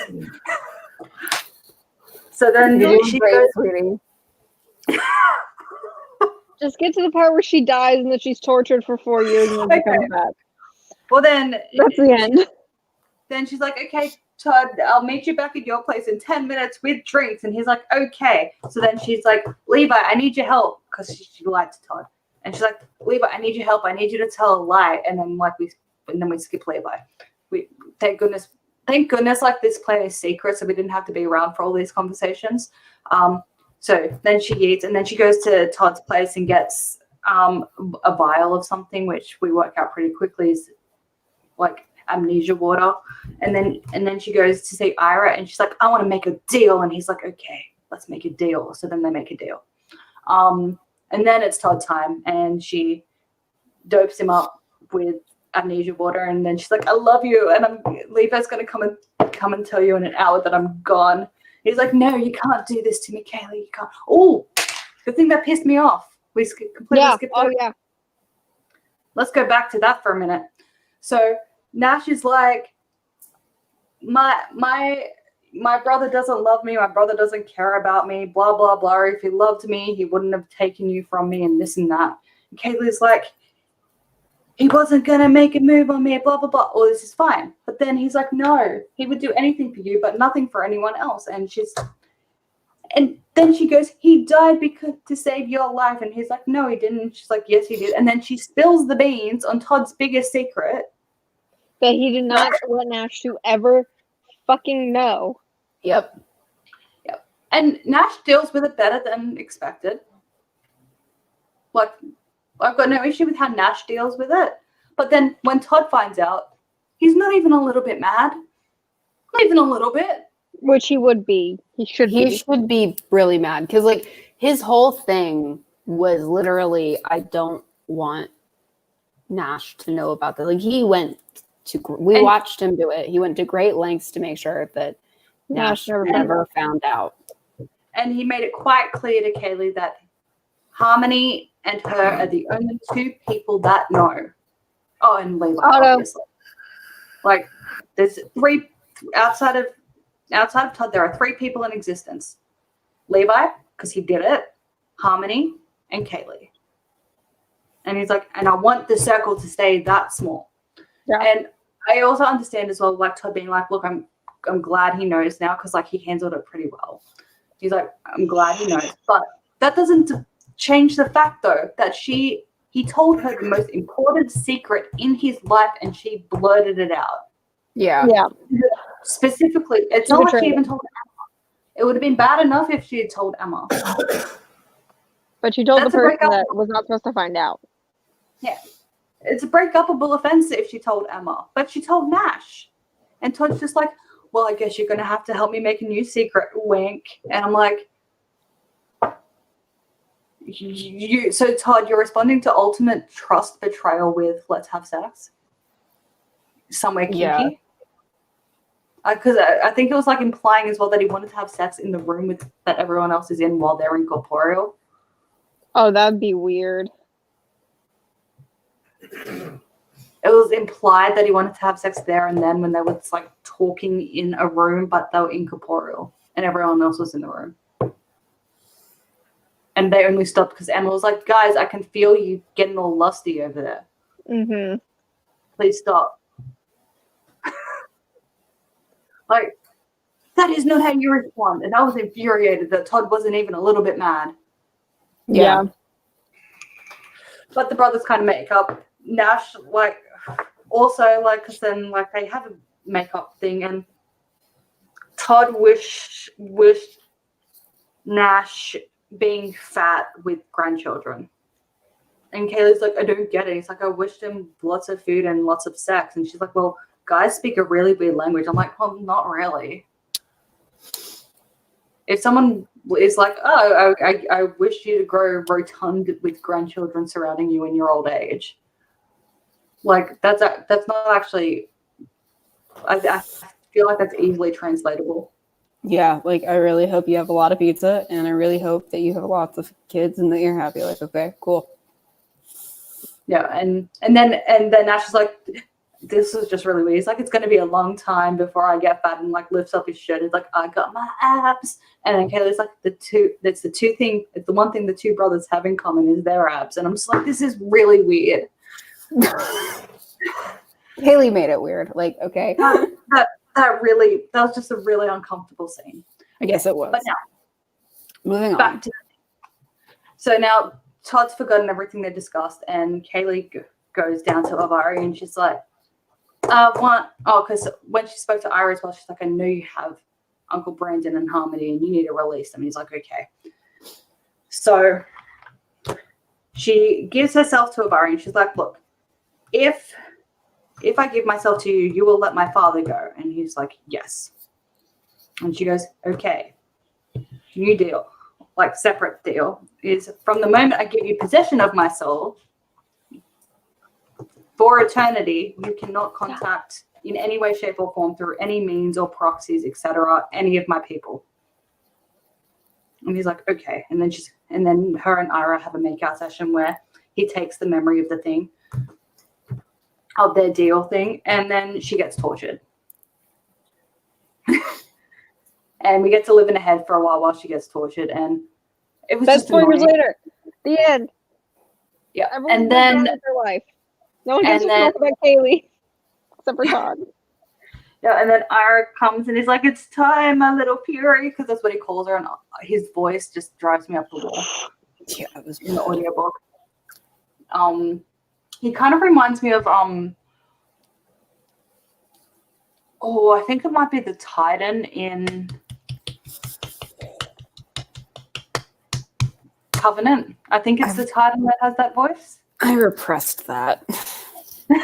Is that am I thinking of the right character? Yes, you are.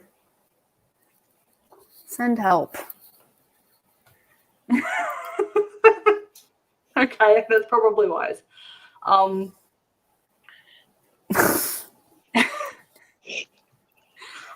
then we get a flashback because then he gives her the memory back, and we get a flashback to like the memory.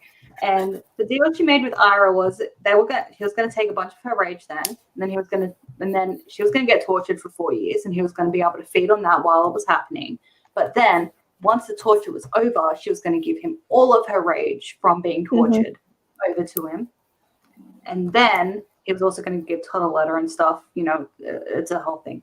And then he would come and collect her after the 4 years and be like, aha, you know, type thing.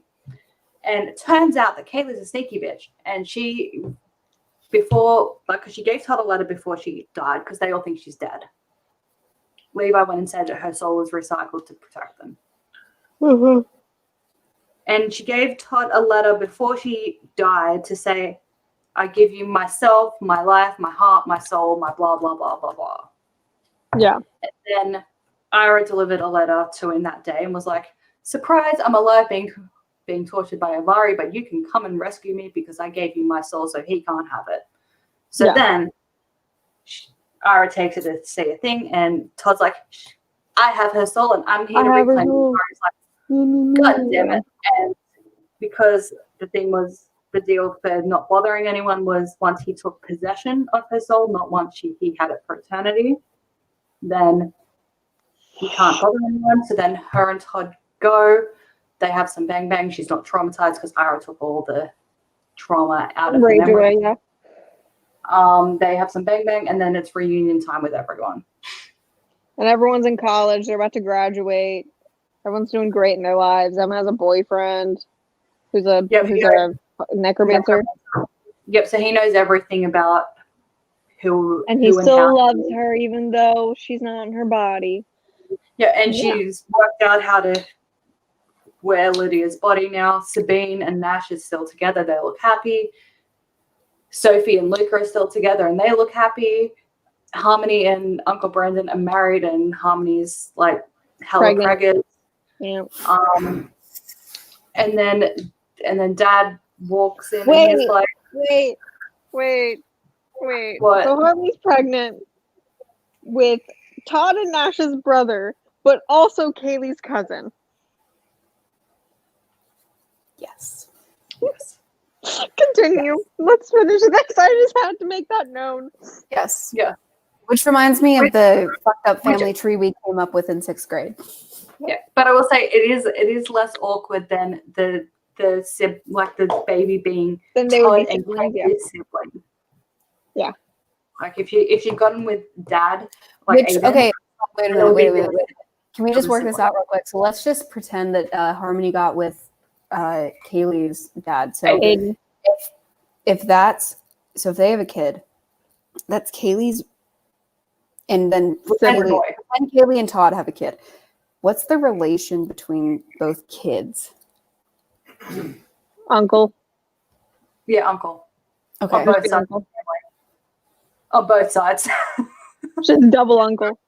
But also, like, that's Harmony, and that's their grandson, right? On both sides. Yeah. Yeah, like the kid would have the same grandparents on both sides, like on both the maternal and paternal side. because neither of them have, because Kaylee's mom and Todd's dad are dead. Yeah. So so on both sides they've just got the same set of grandparents. So Harmony and Aiden would be both the grandparents plus step grandparents. And they would just have the same uncle on both sides. Like, yep. Yeah. And it would just be the same uncle. Yeah, it would just be weird. It would be very weird. I mean, it's already kind of weird. They get a bonus uncle on Todd's side with Nash, but that's about it. Right. But like, yeah, well, the uncle would be like a half uncle, but 2 halves make a single. So they'd have a single uncle. Yeah. Anyway. So that's. Yeah. Oh, and we work out as well that because Kaylee was also like, what did you tell everyone when you went at a gathering? He's like, oh, I think they think I'm gonna like be like killing myself, like saying goodbye before I get recycled. Yeah. He's like, he's like, Emma's really the only thing that's gotten me through, and she's like, Emma. And she's like, Emma. He's like, no, I'm a boyfriend. Fuck off. He's like, no, I couldn't let go of you because you gave me a part of your soul. I've been so alone without you. And Emma, this is unhealthy. Emma's nephew, like the pictures of the nephew were like a baby and stuff. I'm like, he's 3. He's 3 at this point. Like, why are you showing her like pictures that are 2 years old? But anyway, So he's fine. He's a very happy little boy at this stage. He hasn't hit puberty yet, so everything's So he's fine. not with him. raping people yet. so the 3-year-old hasn't raped anybody, so that's good Good to news. know. Yeah, Don't how many like that, okay? It's the book's lore. Book club out of Incubus- context. The 3-year-old hasn't raped anybody. Good news, everyone. Incubus babies do need to be taught how not to rape. Okay, it's fine. It's fine to say that. And that's it. That's the book series. Yay! We all live Oh happily no, ever after. it ends with because Kaylee didn't get to go to her prom, so then they each put on like their 4-year-old prom Yeah. clothes and dance in Todd's. Why do they still have them? Who kept that? Like, why? I don't see Dad throwing out any of Kaylee's. Also That's true. But still, like, okay. But yeah, so that's the end of the series. So Oh, there also is like I haven't read this, but I might actually read this a bit later because I've never actually read it. There's Is Last there an Request, epilogue? which is like a 2 years. Oh, I think it. Wait, what is this? 2 years AK. After Kaylee. Yeah, I don't. After what? I know that Last Request it serves as like an ending to the series, but I've just never read it. I'm just trying to work out exactly like is it after she's like dead? Is this not the ending of the series? I thought it was, Cat mad. but then this got released. But this has no audiobook. so who cares? It's not real. There's no audiobook. It doesn't exist. Oh, I say okay. Our books don't have audiobooks. Okay, so Last Request is like halfway between Kaylee being like, take my soul, Avari, and Todd being like, no, that's my soul. It's halfway between. Okay, so it's not an epilogue. It doesn't matter then. It's a middle-log. It's fine. So anyway, That's the book. I need to go Let's let eat. TJ go eat. So we're gonna do a Morganville book next, and then we're doing a Jenny one-off. So that's Or the 2 plan. off, I think. But still, No, we went for the one that only we went had the one off. Yeah. Okay. So I already that's have the it. plan. But this is over. That's cool. That was a fun.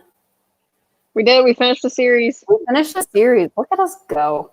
But anyway, yeah. So thank you so much for watching, and we will see you guys next time whenever we work all that out. But yeah, bye guys. Bye.